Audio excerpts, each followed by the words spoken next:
Atiq Ahmad encounter पर जनता ने अपनी प्रतिक्रिया दी है। उनका कहना है कि कानून की प्रक्रिया और कानून पर विश्वास होता तो असद और गुलाम का एनकाउंटर नहीं होता। राम के भक्त यूपी सीएम ने प्रतिज्ञा की थी।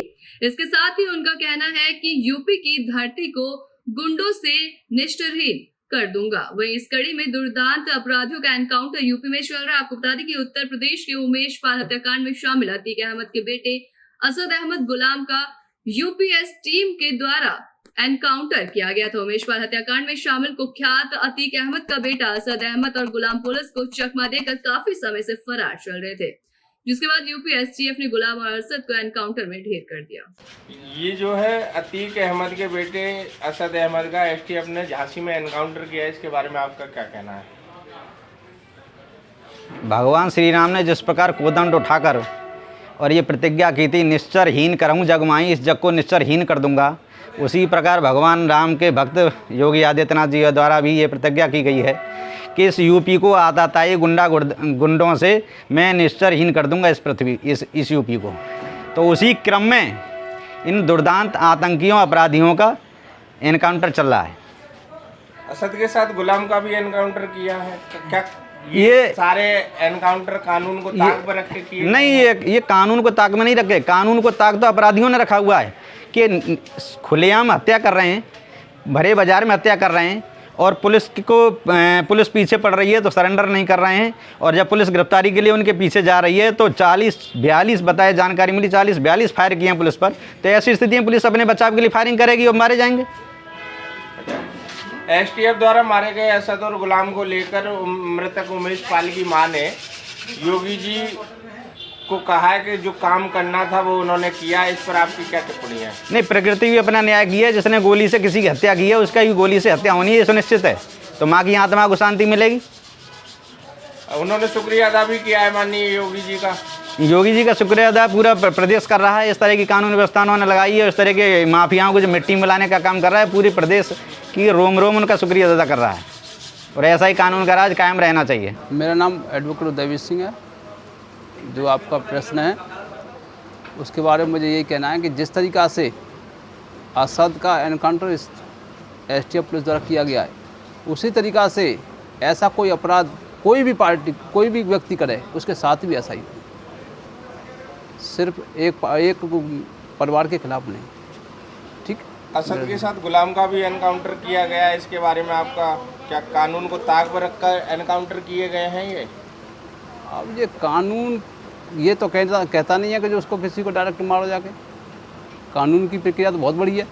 जो कोई दोषी कर रहा है, जेल भरी पड़ी है, उसी तरीक़ा से कानून की प्रक्रिया से चलना चाहिए सर। कानून में अगर विश्वास नहीं तभी तो ये पुलिस कर रही है ऐसा काम। कानून पर विश्वास रहा ही नहीं और न है, इसलिए जो पुलिस अपना काम कर रही है। कानून पर विश्वास होता, कानून की प्रक्रिया होती तो ये वैसा होता ही नहीं। अगर कोई अपराधी है और पुलिस को चकमा दे के भाग रहा है, या उसके साथ कोई जो है नाम घोषित है, उस पर शायद 5 लाख का इनाम घोषित था, तो उसे जो है न्यायालय की शरण लेनी चाहिए थी, न्यायालय में सरेंडर करना चाहिए था। पुलिस से मुठभेड़ क्यों कर रहा था?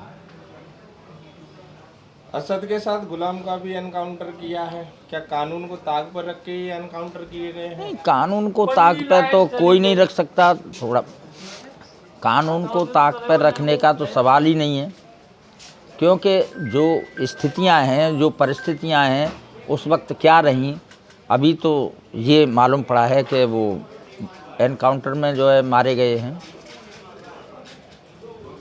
एसटीएफ द्वारा मारे गए असद और गुलाम को लेकर मृतक उमेश पाल की मां ने योगी जी का शुक्रिया अदा किया है, इस पर आप क्या कहेंगे? हम तो यही कहेंगे कि अगर किसी का बेटा मरता है, उससे जब दुख होता है तो उतना ही दुख जो है आत्मा को शांति मिलती है जब उसका जो है किसी का जो हत्यारा है और उसने जो है उसको जो है सज़ा मिल जाए। इस पूरे घटना चक्र में आप सरकार की भूमिका क्या देखते हैं? सरकार की भूमिका क्या है? सरकार ने किसी को थोड़ा ही मरवा रही है। वो तो जो पुलिस है या जो व्यवस्थापक हैं या प्रशासन है या पुलिस प्रशासन है, उसका काम है अपराधियों को पकड़ना। सरकार की इसमें क्या सरकार क्या कोई निर्देश थोड़ी दे रही है कि इनको एनकाउंटर कर दो? ये तो जो हत्यारे हैं, भगोड़े हैं या जो और लोगों की हत्याएं कर रहे हैं उनके साथ जब पकड़ में नहीं आ रही, अरे और हत्या कर रहे हैं, अगर आप वांछित हैं तो न्यायालय में आत्मसमर्पण करिए, न्यायालय की शरण लीजिए। अन्यथा आप वो तो जब पुलिस पर गोली चलाएंगे या पुलिस से एनकाउंटर करेंगे तो फिर तो कुछ भी हो सकता है। नगर निकाय चुनाव को सकुशल, निष्पक्ष और पारदर्शी संपन्न कराए जाने के दृष्टिगत जनपद में अवैध शराब के निर्माण बिक्री के विरुद्ध प्रभारी कार्यवाही के लिए डॉक्टर अनिल कुमार, पुलिस अधीक्षक भदोही के कुशल निर्देशन में जनपदीय पुलिस द्वारा विशेष अभियान चलाया जा रहे विशेष अभियान के तहत 14 अप्रैल रात में प्रभारी निरीक्षक भदोही के नेतृत्व में गठित पुलिस टीम द्वारा राजपुरा चौराहा पर चेकिंग के दौरान अंग्रेजी शराब में अपमिश्रण कर अन्य राज्यों में बिक्री तस्करी करने वाले गिरोह के सरगना सहित 2 शातिर अंतर्राज्यीय शराब तस्करों को गिरफ्तार करने में सफलता प्राप्त हुई। गिरफ्तार शुदा शराब तस्करों के कब्जे से 4 पहिया वाहन, 5 जरीकेन में 50 लीटर अपमिश्रित शराब और साथ ही कई चीजें बरामद की गई हैं। अगली खबर मिर्जापुर से, जहां सुरक्षित 96 विधानसभा के विधायक अपना दल के राहुल कोल की असामयिक मौत के बाद रिक्त हुई सीट पर आज सपा प्रत्याशी कीर्ति कोल ने अपना नामांकन दाखिल किया।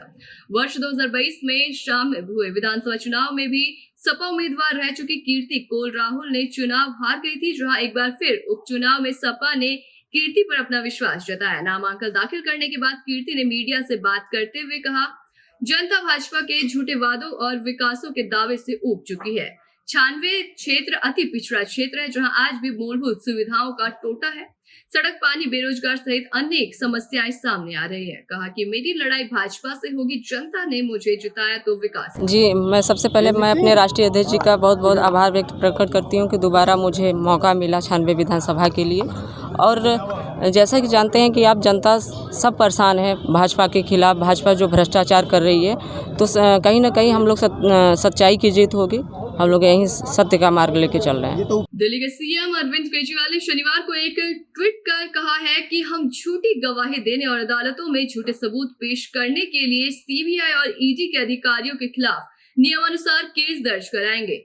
सीएम अरविंद केजरीवाल ने शनिवार को अपने ताजा ट्वीट से कुछ देर पहले ही एक प्रेस कॉन्फ्रेंस को संबोधित किया था। उन्होंने मीडिया को संबोधित करते हुए बीजेपी नेताओं के आरोपों को एक तरह से झूठ का पुलिंदा करार दिया और साथ ही ये भी कहा कि ईडी और सीबीआई को जांच जब में कुछ नहीं मिला तो उन्होंने अदालत में फर्जी सबूत और झूठ बोलकर मनीष सिसोदिया और सत्येंद्र जैन को जेल भेज दिया।